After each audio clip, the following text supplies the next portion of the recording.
All right, let's continue our Bible study here in John chapter 19. John chapter 19. Today we're going to go through verse 17 right here through verse 24. 17 through 24.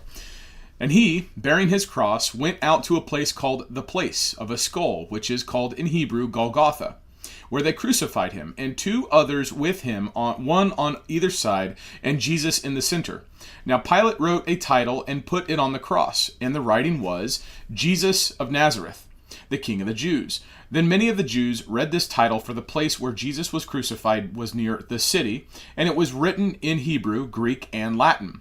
Therefore, the chief priests of the Jews said to Pilate, "Do not write the King of the Jews, but," he said, "I am King of the Jews."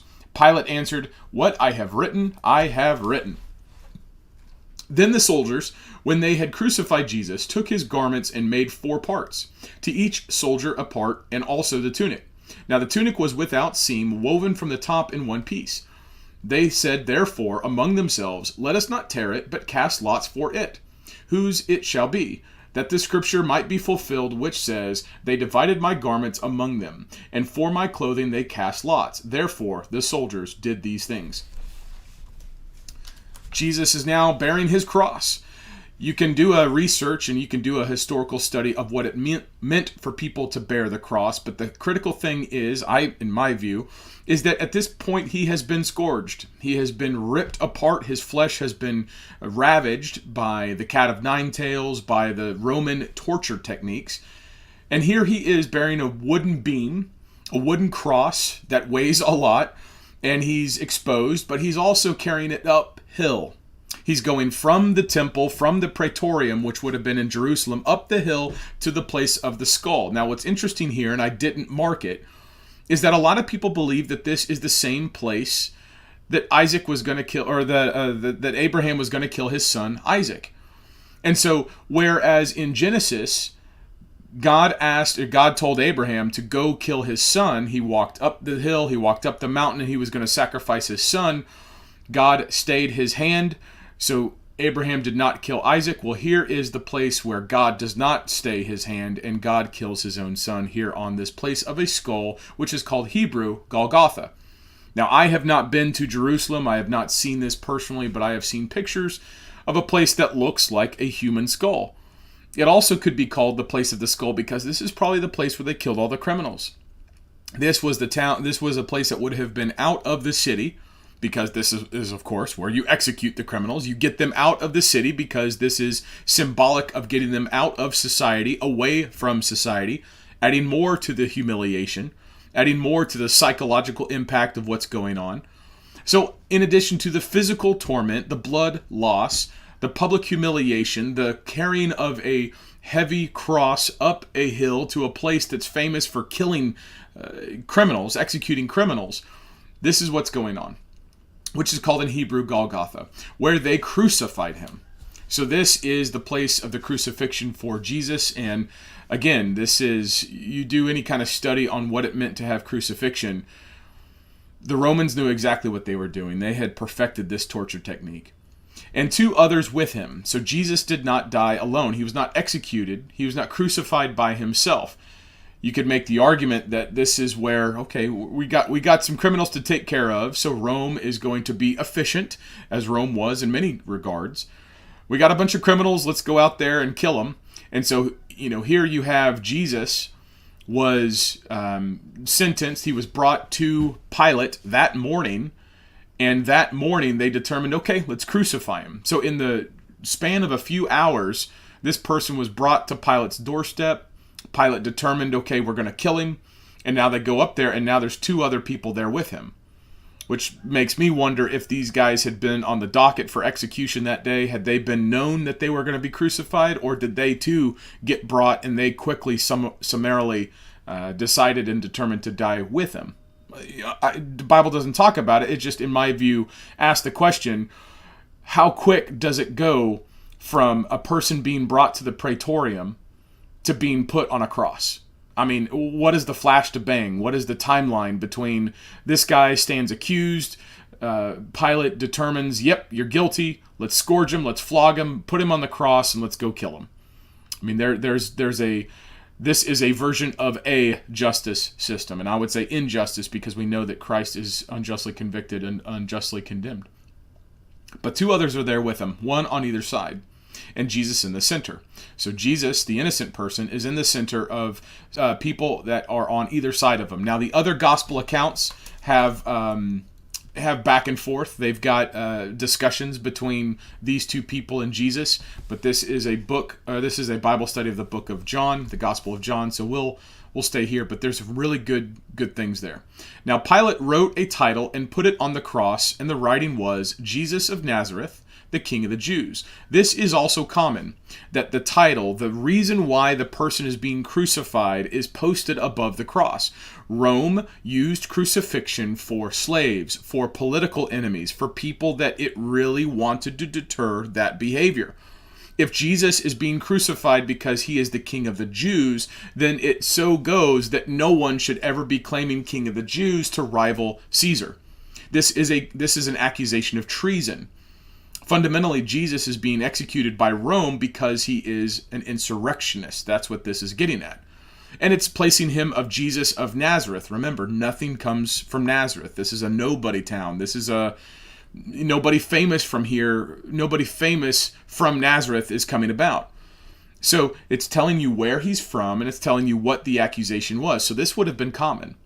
But it's Pilate that did it. And this is very interesting to me because Pilate is the one that gets to put the charge. So Pilate's charge is that he's saying Jesus of Nazareth is King of the Jews. There's a couple different ways that I look at this. One, and we'll get into this right down here, but Pilate did this on purpose. Pilate is killing, Pilate wrote this on purpose, and we'll unpack this here in verse 21 and 22. Then many of the Jews read this title, for the place where Jesus was crucified was near the city. So it's outside the city. And it was written in Hebrew, Greek, and Latin. So many of these Jews, so the Jesus of Nazareth, the King of the Jews, was posted in Hebrew, Greek, and Latin throughout the city. Right? So this title, this placard, the reason why this is being published, you could almost envision that the Roman justice, the crucifixion, the pain, the torment, the suffering, the humiliation, it was also put on a title and broadcast, published, posted throughout the city. And it was posted in multiple languages. So it's almost as though Rome had a system where it would broadcast the people that are being publicly executed outside the city. Let's go ahead and broadcast that in multiple languages so that people know who's being killed and why they're being killed. We want people to establish the connections, establish the reasons and the regions of the offenders. Where did these criminals come from? That way you could say, oh yeah, I've been to Galilee. I have got an uncle that lives up there. So that you establish the connection, you establish where they're coming from, right? Because this is outside of Jerusalem. Nazareth is not, Jesus is not from here. This is not where he's from. So it establishes where he's coming from, so you can kind of put it in your head, okay, regionally, that's where he's from, and then it gives the title. It gives the crime. So this guy from Nazareth is being killed for insurrection. He's being killed because he claimed to be King of the Jews. And they wrote it in Hebrew, Greek, and Latin. Latin, obviously, is the Romantic language that's headquartered in Rome. Greek, the Hellenism, that's the cultural influence, the reason why there's so much, Greco influence in the region. And then, obviously, the Hebrews, that's the Hebrew language. That would have been the language, the native language there of the Jews. So they wrote it in a lot of languages to communicate this simple idea. And they would have done this throughout the city. Therefore is a conclusion. So the conclusion of broadcasting Jesus of Nazareth, the King of the Jews, in these different languages, the chief priests of the Jews said to Pilate, do not write the King of the Jews, but opposite, he said, he here is the chief priest, he said, which is Jesus. Jesus claimed, I am King of the Jews. So think about this.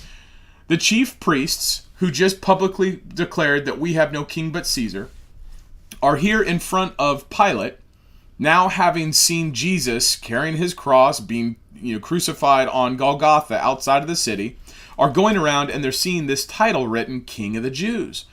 And they don't like it. They don't like it being broadcast that Jesus of Nazareth was the King of the Jews. They don't like that.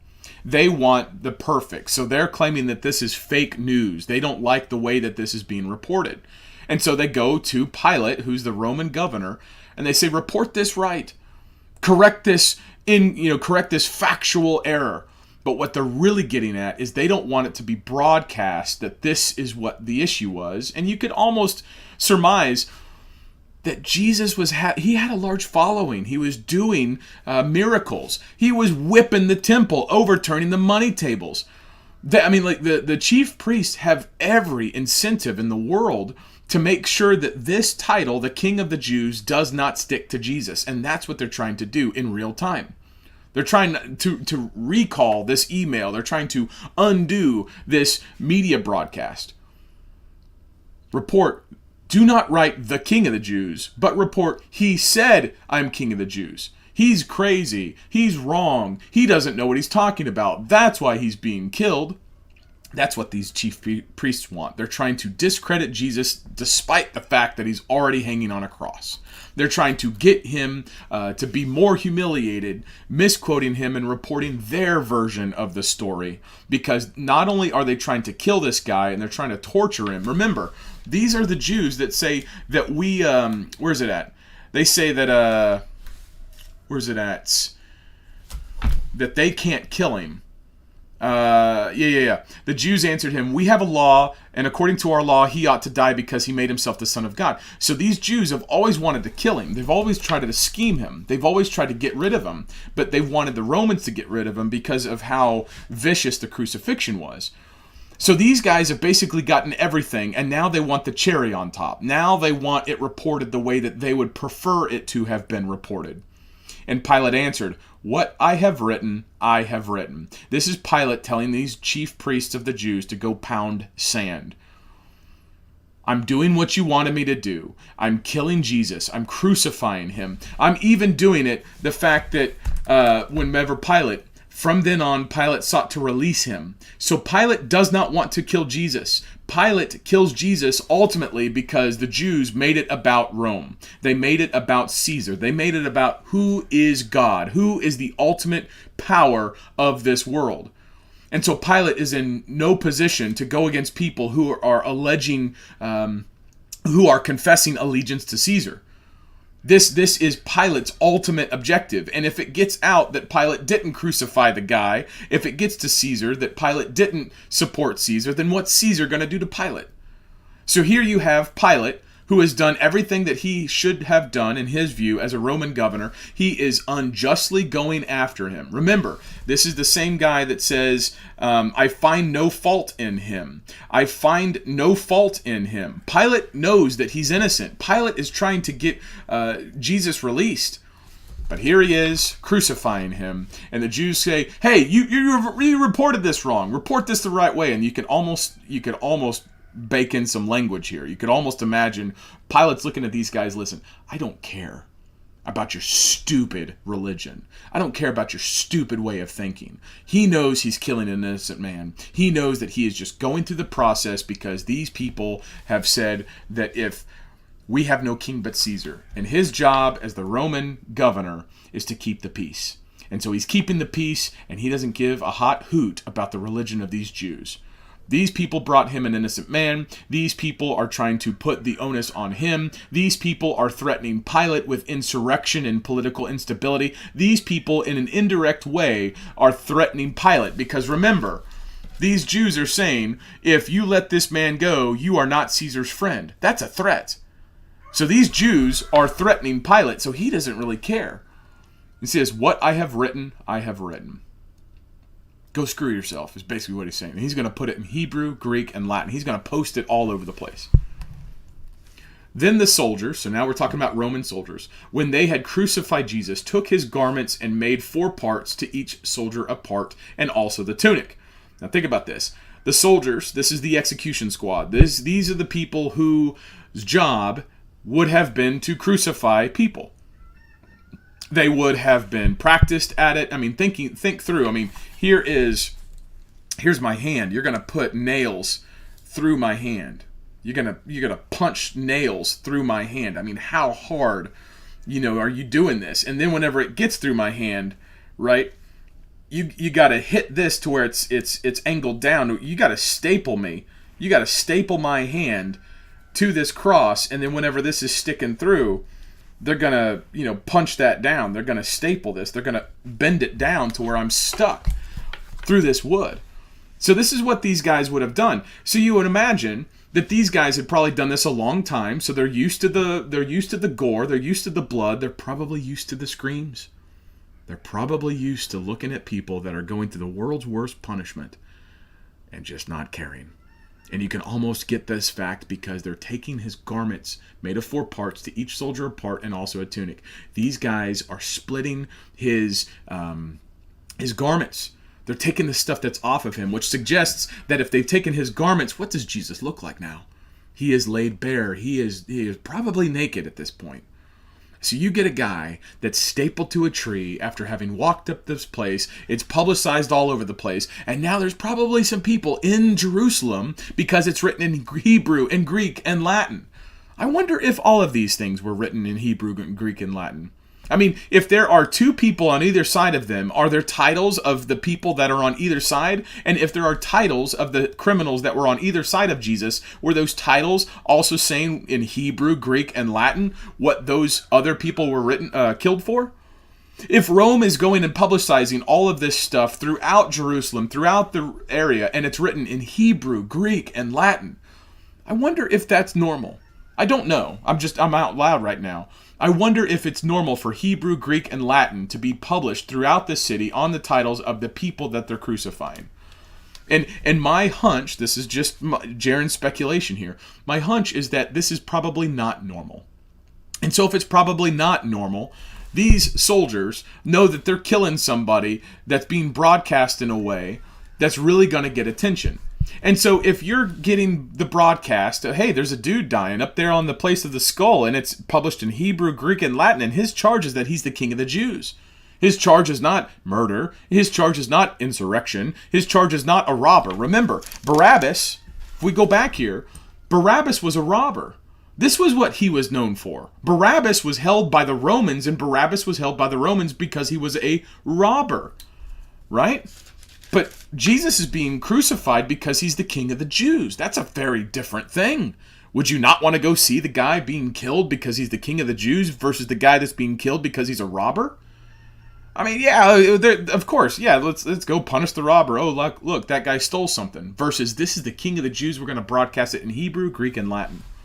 My point is that these soldiers who are taking his garments have left my Messiah crucified on the cross with probably nothing left on him. And the fact that they broadcast it the way that they did probably got a bunch of onlookers. And so you got these soldiers that are having this guy that's being crucified for being king of the Jews. They're taking his garments. He's not clothed. There's no dignity here. He's humiliated. There's nothing there. Now it's what is so so we'll keep going because we're about to go back to Isaiah real fast. So his garments and made 4 parts, to each soldier a part, which tells you that there's 4 soldiers, right? 4 parts, each soldier a part, which means his garments had 4 parts, which means there's 4 soldiers. So 4 soldiers are executing and in charge of crucifying Jesus. Now the tunic was without seam, woven from the top in one piece. They said, therefore, among themselves, let us not tear it, but cast lots for it, whose it shall be, that the scripture might be fulfilled, which says, they divided my garments among them, and for my clothing they cast lots. So this tunic, woven from top, without seam, woven from the top in one piece, this is a more expensive tunic. This is not a normal tunic. This is not something that you just find on the street. But let's put a pin in this, because this right here, they divided my garments among them, and for my clothing they cast lots. Put a pin right there. Let's go back to Isaiah. Let's go back to Isaiah chapter 53. Isaiah 53. Now this right here, if you ever do any kind of apologetics, this is the chapter you want to talk to Jews about. Isaiah 53. Let's go to verse 6. Or excuse me. Let's go to verse 18 first. Is it verse 18? No. I'm sorry. I'm doing it wrong. Let's go to Psalm chapter 22. Psalm chapter 22, and then we can go to Isaiah 15, or Isaiah 53. So this is Psalm 22. Let's go to Psalm 22, verse 18. Psalm 22, verse 18. They divide my garments among them, and for my clothing they cast lots. So this is a direct quote. This is the scriptures that's being fulfilled. Now, there are other gospel accounts talking about Jesus on the cross. And there's something that you need to know. Psalm 22. My God, why have you forsaken me? This right here is Eloi, Eloi, lama sabachthani. Put a pin right here. I'm outside of I'm audibling right here. I think it's Matthew. I think if we go to Matthew's account for the crucifixion, that's where this is said. But basically, Psalm 22 is a first-hand account of what happens to someone whenever they are being crucified. I'm pretty sure it's Matthew that this says, where he says, Eli, Eli, lama sabachthani. But I want to get to it.